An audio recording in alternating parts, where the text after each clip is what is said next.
తెల్లవారి పిల్ల కోడి కూయనే లేదు, పొయ్యి మీద పాల పొంగు ఊరుకోలేదు. ఇంటిల్లి పాదిగా కోరింది కోరిక, మేలు కొల్ప దివ్యమైన కాఫీ కప్పు ఎక్కడా? ఇంత వింత తొందరింకా ఆగబోనంది, సర్రుమంటూ కాఫీ క్రేజు ఎక్కిపోతోంది. ఈ మాయ కొత్తగా అమ్మాయి చెప్పినా, లోకమంతా దీన్ని మించి డ్రింకు లేదు ఎక్కడా. ఒక్క సిప్పు కాఫీలోన ఎంత మాయగా, ఇంత కన్నా సాగుతుందా లైఫ్ హాయిగా.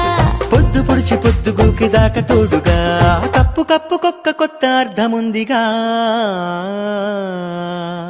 అరే తెల్లవాడి టౌన్ నుంచి తెలుగువాడి వీధి దాకా, కప్పు కాఫీ తగలకుంటే కాలమైన ఆగిపోద. లోకమంతా వేరు వేరు పేరు పెట్టి పిలుచుకున్న, దీనికిక్కు ఎక్కడైనా ఒక్కటేర తెలుసుకోర. తెల్లవాడి టౌన్ నుంచి తెలుగువాడి వీధి దాకా, కప్పు కాఫీ తగలకుంటే కాలమైన ఆగిపోద. లోకమంతా వేరు వేరు పేరు పెట్టి పిలుచుకున్న, దీనికిక్కు ఎక్కడైనా ఒక్కటేర